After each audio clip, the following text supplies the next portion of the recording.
Hola, bienvenidos oyentes de Radio Sefarada. Estas noticias de hoy, unas noticias que comenta Jorge. ¿Qué tal, Alejandro? Estos son los titulares. Israel responde a un nuevo ataque con misiles desde el sur de Siria, golpeando una base aérea en Homs. Fuertes enfrentamientos de palestinos y policías israelíes en torno a la mezquita de Al-Aqsa en el Día de Jerusalén. Netanyahu despide del gobierno en funciones a Bennett y Saked por su fracaso en las urnas. Trump critica duramente la situación de nuevas elecciones en Israel. Estos son los titulares. Después hablaremos de la agenda cultural. Vamos ahora con la primera noticia, y es que este último sábado se lanzaron hacia Israel desde territorio controlado por Siria, sobre la región del monte Hermón, 2 proyectiles sin que se sepa dónde cayeron. Lo que sí se sabe es que en el lado sirio de la frontera no ha habido combates recientemente, por lo que se descartaría que fueran proyectiles desviados. El pasado lunes, una batería antiaérea siria disparó contra un avión de combate israelí en patrulla regular, a lo que Israel respondió bombardeando la ubicación de la batería y matando a 2 soldados sirios.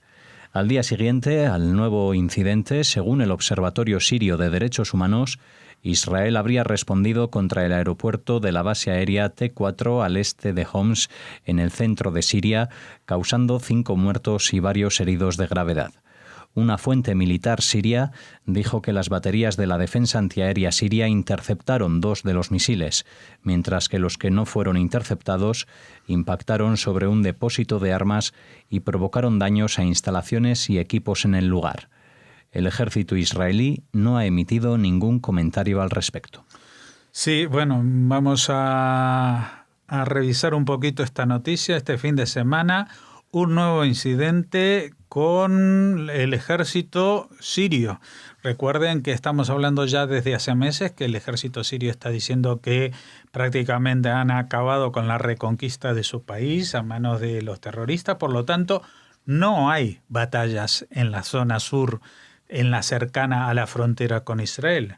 No hay batallas que justifiquen que hay una bala perdida, un proyectil dirigido, desviado, etcétera, etcétera. Es más, seguramente en esa zona tienen orden bastante estricta sobre la activación de misiles antiaéreos, porque básicamente la fuerza aérea que controla el espacio en Siria son aviones rusos, y me imagino que no quieren tener ningún incidente y por casualidad abatir un avión ruso. Es decir, los ataques que se están produciendo últimamente contra la aviación israelí están siendo totalmente voluntarios. O, y esta es una segunda opción, que en la zona haya fuerzas extranjeras, es decir, iraníes de la Guardia Republicana o intermediados por milicianos chiitas de Irak y de otros lugares que acometen estos ataques para provocar situaciones de tensión y una implicación mayor de Israel para que se desate un conflicto en la zona que justifique, entre comillas, la presencia y la importancia de la presencia de tropas iraníes en la zona. Es decir, en cualquiera de los 2 escenarios, los responsables últimos son el gobierno de Siria, porque son los que permiten que estén estos elementos iraníes en la zona. Dice la noticia que la fuente siria, o sea, la fuente oficial siria, dice que sus baterías de defensa antiaérea interceptaron 2 de los misiles israelíes en el ataque posterior en Homs. Claro que no dicen 2 de cuántos. Esto es como decir, pueden haber parado 2 de 3, sería muy buen acierto, pero 2 de 20 ya diría que es un sistema totalmente inservible. No olvidemos que estos sistemas antiaéreos y antimisiles son los que les ha dotado justamente también Rusia, se los ha vendido a un precio muy elevado y ya han demostrado que no sirven para mucho. Y puede ser que estén demostrando que efectivamente no sirven para nada. Israel no ha hecho comentarios, a pesar de que en episodios anteriores en esta frontera finalmente termina haciéndolos, no como antes, que no hacía ningún comentario ni en el momento ni a posteriori. Pero lo que sí está claro es que los enfrentamientos siguen en la zona y que hay un intento, creo yo, en mi interpretación, humilde interpretación, que hay un intento de provocación de los iraníes para justificar no solamente su presencia en Siria, sino también para arrastrar a un enfrentamiento más inevitable, digamos, de alguna manera, entre Irán y Estados Unidos, las fuerzas que tiene destacadas en la zona, que justifiquen una condena internacional a Estados Unidos por su intervención y que justifiquen las intervenciones iraníes en un argumento algo así parecido a como a la defensa propia, ¿no? Pero en este caso estamos hablando de que están destinados en un país con el cual ni siquiera tienen frontera, como es Siria, que lo hacen simplemente por mantener o conquistar una hegemonía política y que lo hacen atacando a veces a población civil y a veces a efectivos militares, como en este caso, con ninguna esperanza de abatirlos, pero sí de incitarlos a que entren en combate, a que haya una escalada de tensión en la zona, que como digo, encienda las luces rojas en toda la región para justificar de alguna manera la defensa propia de Irán. Este pasado domingo, Día de Jerusalén en el calendario israelí, por coincidir en el calendario hebreo con la fecha de la reunificación de la ciudad capital en 1967, tuvieron lugar fuertes enfrentamientos en el monte del Templo entre palestinos y fuerzas de seguridad israelíes. Unos 120 judíos recibieron autorización para ingresar en el recinto en el marco de las celebraciones del festivo. Los árabes presentes lanzaron piedras y sillas a la policía, que respondió con métodos antidisturbio, haciéndole retroceder hacia la mezquita de Al-Aqsa, donde se atrincheraron y desde donde siguieron arrojando sillas y otros objetos a las fuerzas de seguridad. Sí, recordemos, domingo 2 de junio este año, cae la fecha, el 28 de Iyar, que es el calendario hebreo, es el día en que se reunificó esa parte de Jerusalén, lo que vendría a ser el monte del templo. Hasta entonces, durante 19 años, pese a lo que habían firmado en el cese de fuego, en el armisticio del año 49, pues ningún judío en 19 años pudo ir a rezar al muro de los lamentos. Pero bueno, eso era parte de la situación que se había planteado en el año 49 con un cese de fuego. Un armisticio, no con unas fronteras definitivas como todo el mundo pretende hacer creer cuando dicen las fronteras anteriores a junio del 67. Pues las fronteras anteriores eran solamente las líneas del armisticio. Bueno, Israel reconquista estos lugares, reunifica la ciudad de Jerusalén y desde entonces se conmemora, ¿vale? Han pasado 52 años. Todos los años, en el 28 de Iyar, se conmemora.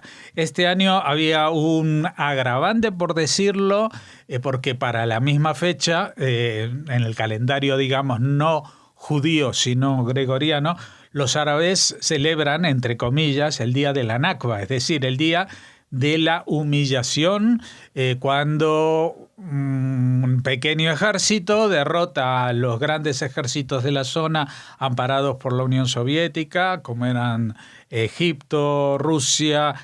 Siria, Jordania, que tenían armamento a punta pala y que tenían una superioridad en todos los sentidos, pero Israel en solo 6 días logró no solamente darle vuelta a la cuestión, sino conquistar y llegar hasta kilómetros escasos de las capitales de las ciudades amenazadas.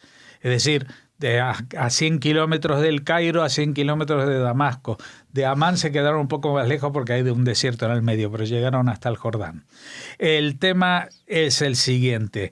Es un día festivo para Jerusalén, es un día festivo para Israel, y este año, dadas las características del calendario musulmán que va desplazando todos los años, porque tiene solamente 12 meses lunares y por lo tanto se va retrasando de año en año. Este año el Ramadán, la fiesta esta que ellos conmemoran durante todo un mes, ha coincidido con esta fecha, ¿no? Con estos días.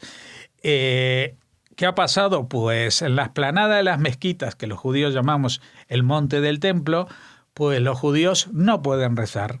Esto lo ha establecido el propio rabinato, entre otras razones, porque allí estuvo, justamente como dice el nombre, el templo, y nadie sabe si puede estar rezando encima de lo que era el Sancta Sanctorum, donde estaba el Arca de la Alianza. Por lo tanto, allí arriba no se reza. Pero eso no quiere decir que los turistas, por ejemplo, todos los días hay visitas de turistas en esa zona.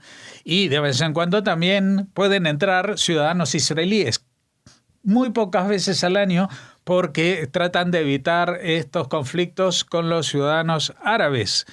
Pero lo han hecho el día de Jerusalén y no lo han hecho de forma masiva, que todo el mundo que quiera puede ir a rezar o ni siquiera rezar, a visitar esa zona. Solamente 120 personas. 120 personas acompañadas de la policía. Eso para los musulmanes ha sido el detonante, otra vez entre comillas, de esta humillación de cómo van a venir judíos a pisar este monte del templo sobre el cual estaba el templo de Jerusalén.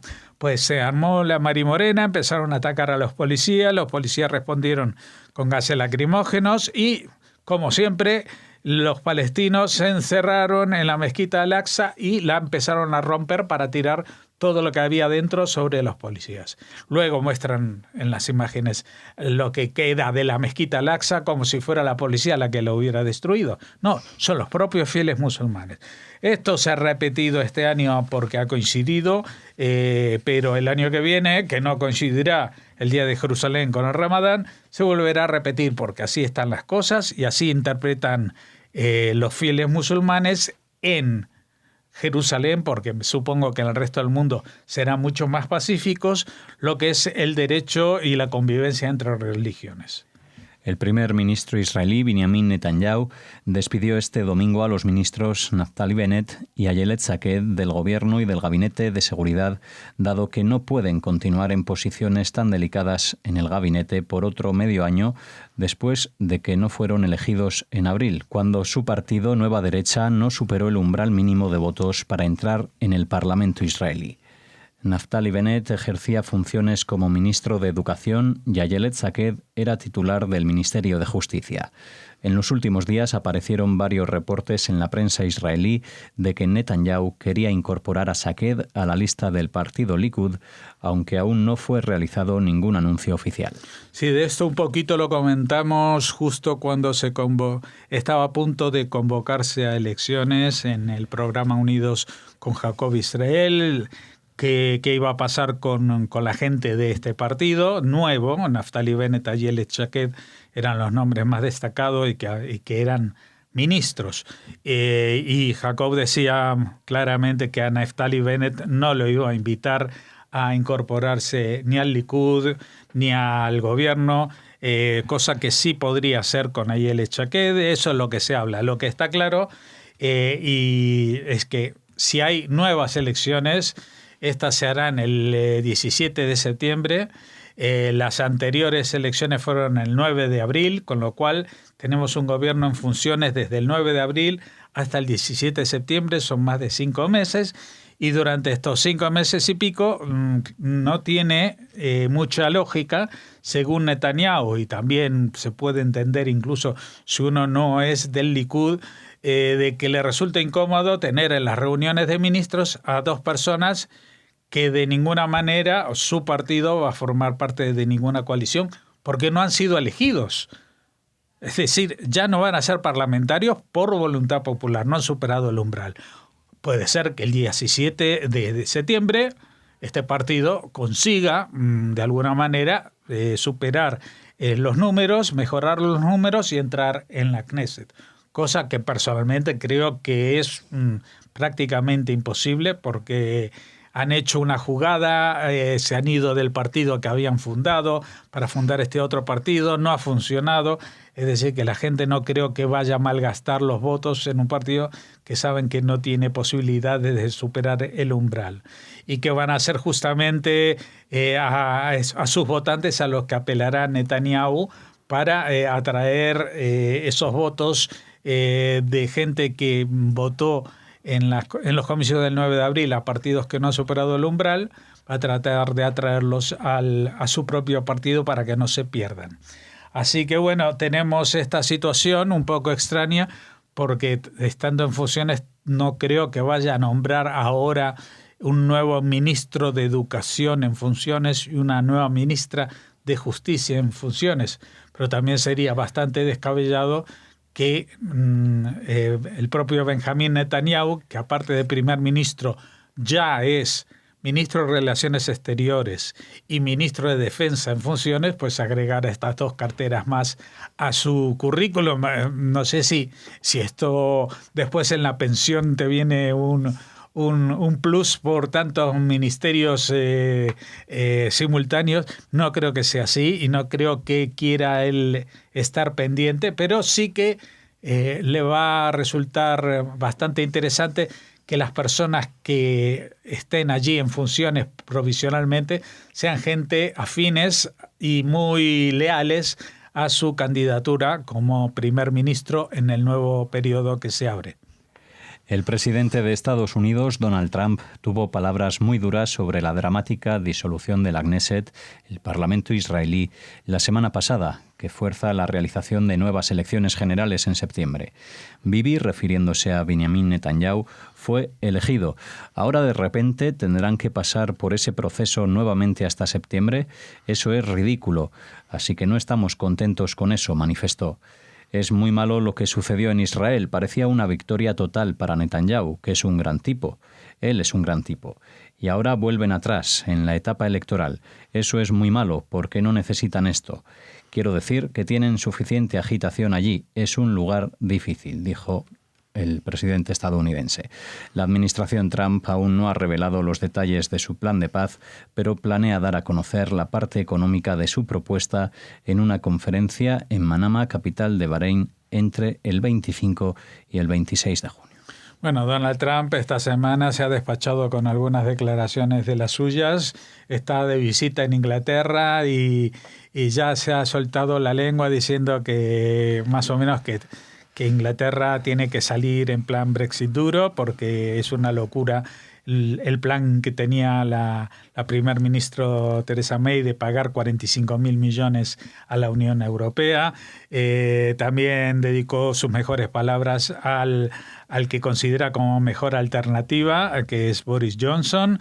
Y también habló muy bien de este eurodiputado que trata de minar la Unión Europea, Farage.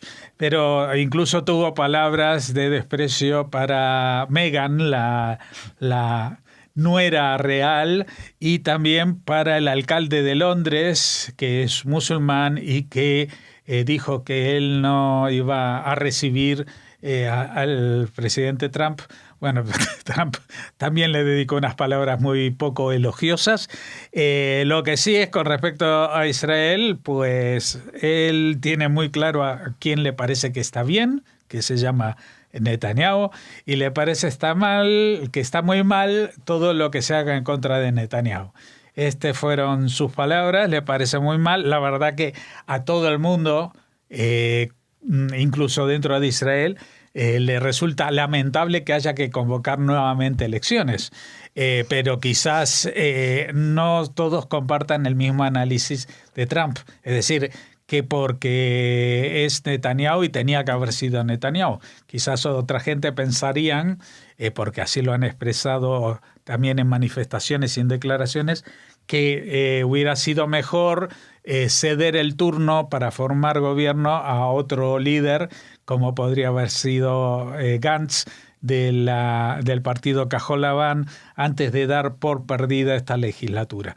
Pero bueno, así son las cosas, así están, y este es el presidente de Estados Unidos con el que nos ha tocado ser contemporáneos, y también escuchar sus declaraciones o leerlas en Twitter.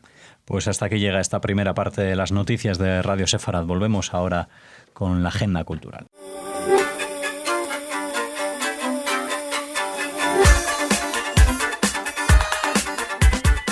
Comenzamos ahora la agenda cultural. Hola Raquel. Hola Alex, hola a todos. Volvemos a estas noticias para que nos traigas información ya puramente cultural. Cultural y literaria sobre venga, todo. Estupendo. Y porque hay... Igual, a ver si me va a decir, pues no, porque tenemos...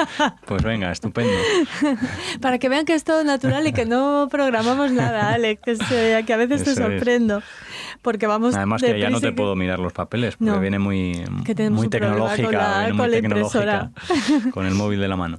Bueno, les contamos. Empezamos hablándoles de una iniciativa de Centro Sefarad que nos parece estupenda. Tomando como referencia la obra España y el teatro de Arthur Miller, del autor, del profesor de filología inglesa y norteamericana Ramón Espejo, bueno, pues en este encuentro se analizará la presencia y la incidencia del teatro de Arthur Miller en España. Junto con Esther Bendaán, directora de Cultura del Centro Sefarad Israel, en esta conversación se hablará sobre cuándo y en qué circunstancias se representaron las obras de Arthur Miller en nuestro país y cómo reaccionaron ante ellas los espectadores del momento.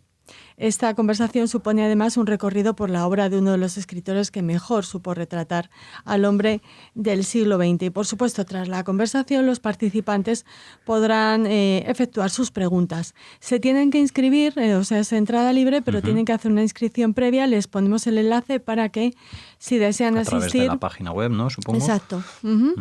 Lo hagan. Esta es la primera de nuestras referencias. Luego pasamos a hablarles de un libro que ha publicado una filósofa italiana, Donatella Di Cesare, que lleva por título Marranos, el otro del otro. Excluidos, segregados, doblemente extraños, los llamados marranos, ya saben, judíos conversos de los reinos cristianos de la península ibérica, inauguran la modernidad con su yo dividido y su ambivalencia. Víctimas de la violencia política y de la intolerancia religiosa, no asimilables a pesar de su bautizo forzado, los marranos ya no eran judíos, pero tampoco cristianos.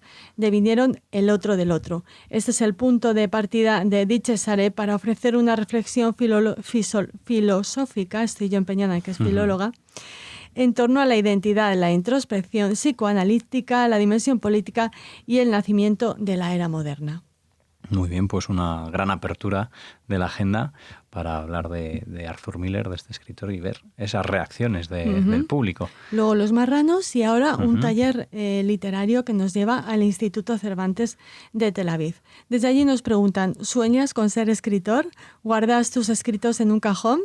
¿Quieres herramientas para mejorar tu expresión literaria? Bueno, pues hay un taller impartido por Andrea Bauab, escritora, guionista y dramaturga de origen argentino, que está configurado especialmente para los que hayan respondido que sí a las 3 preguntas anteriores. Se compone de 8 sesiones de 2 horas cada una, con posibilidad de continuar después en talleres avanzados. Con la inscripción al taller se ofrece desde el instituto el carné de biblioteca gratuito durante 4 meses. Las plazas son limitadas y también tienen que inscribirse. Les ponemos el enlace para que, si así lo desean, bueno, pues puedan participar en este taller que comienza el 18 de junio y que se desarrollará hasta el 6 de agosto, desde las 18:30 a las 20:30 hora de Israel, claro. Bueno, y si alguien no ha contestado sí a que guarda sus papeles porque los guarda en su ordenador también o en su tablet, vale también. Por supuesto. Estupendo. Pues nada, cerramos la agenda ahora con la última noticia. ¿O ya estamos aquí? Bueno, es que veníamos dobles, ¿no? En esa de Miller con los marranos. No, pero los marranos era un libro aparte. Por eso, que teníamos una escola o dos. De hecho hay un puente un triple flexible. Viene deportiva, Raquel, después de la final de la Champions. Muy bien, pues nada, así acabamos la agenda cultural y les esperamos mañana en nuestra página web, Raquel. www.radiosefarad.com